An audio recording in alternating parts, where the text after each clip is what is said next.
Hi, welcome again. Now, I want to talk about two things that are very critical for you as a believer. The beginning of something and the end of something. Those two things are so important. And I want us to look at the book of Ecclesiastes, chapter 7, verse 8. And the Bible says, the end of a matter is better than its beginning, and patience is better than pride. And I want to focus on the first part. The end of a matter is better than its beginning.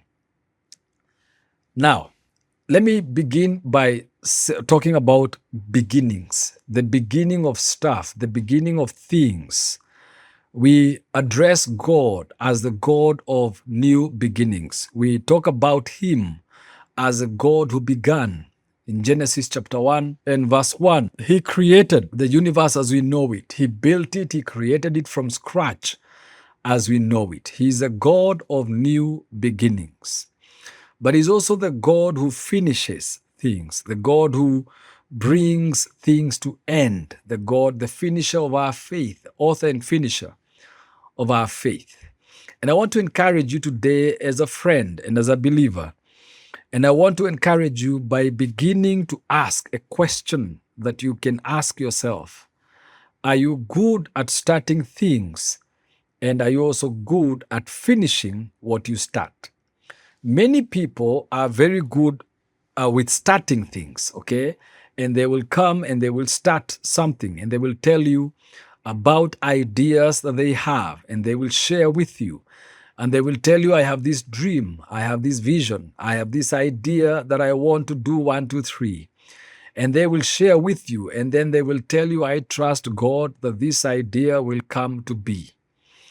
We have no short stories of men and women who have ideas and things to begin. But very few will come to you and they will tell you, I have completed 1, 2, 3. In fact, there is a man that I know, and I once saw him on social media, and he was planning to write a book, and he had taken photos of himself and other books that he intended to reference from, and he said in the caption, he said, the journey begins to become an author.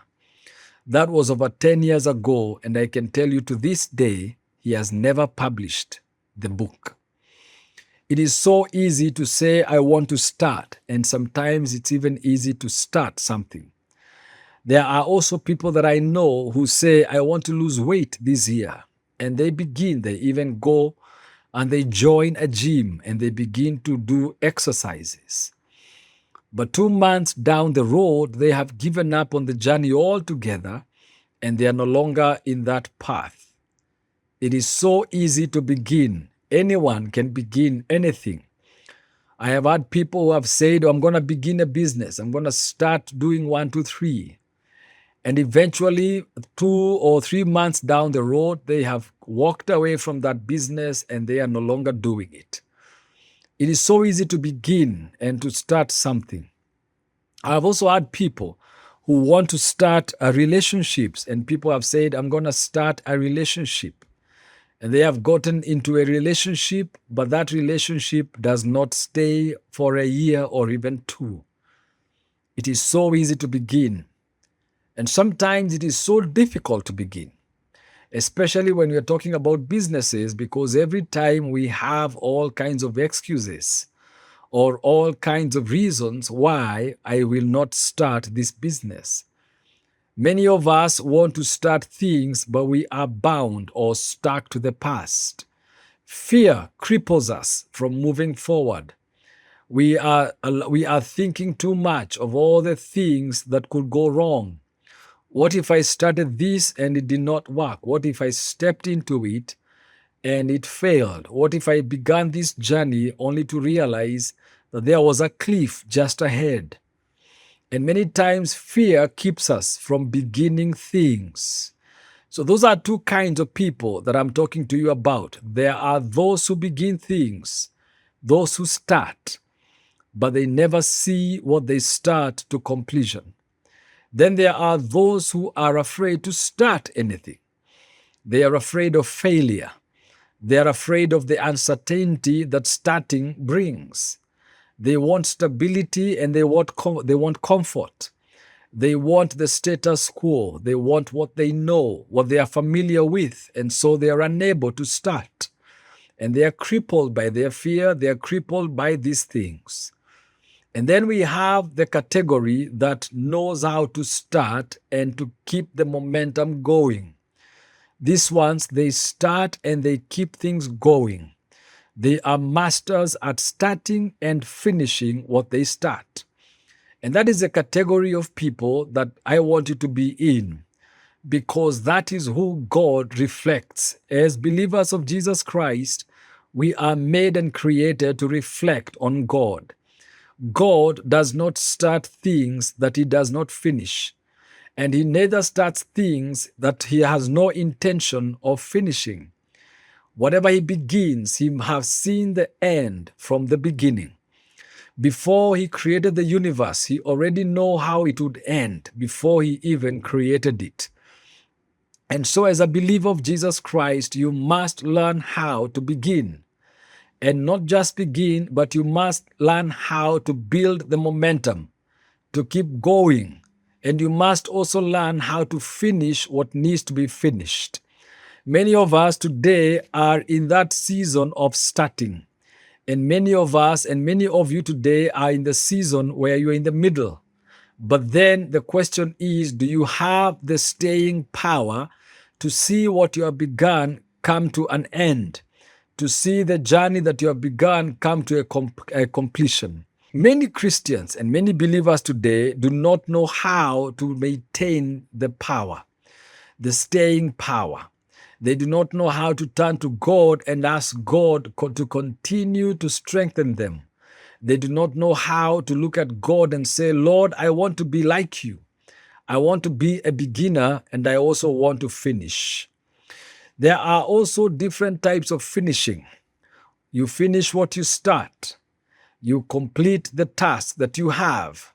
But there are also ways that you can finish relationships, what we call necessary endings. Many times we are also caught up in this state of comfort where we are in relationships or in businesses or in things. And now we have the sentimental value of what we have done. I know of churches, for example, I'm going to give an example with the church. They know that the piece of land in which they are at is not worth the amount that the owners are asking. But the church holds sentimental values to the leaders because they have built a permanent structure on this land. And therefore, they are not willing to let go of this land, and they are willing to pay such an exorbitant amount of money because of the sentimental values. Sometimes you've got to come to a point in your life and say, this is a necessary ending. We are going to end this. I am going to end this relationship. I am going to end this business. I am going to end this thing. There are several things that I'm talking about today, and I want you to, if you have not understood what I'm saying, go back and begin this video again, because it is important to understand those who start and do not finish, those who are afraid of starting, those who start and finish, and those who actually bring things to an end that are not working. If something is not working in your life, bring it to an end. And even as the word says, the end of a matter is better than its beginning. It doesn't matter how you start. What matters is how you end. It doesn't matter what you are willing to achieve. It doesn't matter how long you dream. What matters is whether you have brought that dream to completion in your own life. And I want to say to you today, even as I conclude, you are a beginner and you are a finisher. The God you serve is a God who begins and the God who finishes. Let us learn how to emulate him. Let us learn how to be like him. Let us learn to operate in his grace, to start things, and in his grace to finish things. Thank you, and God bless you.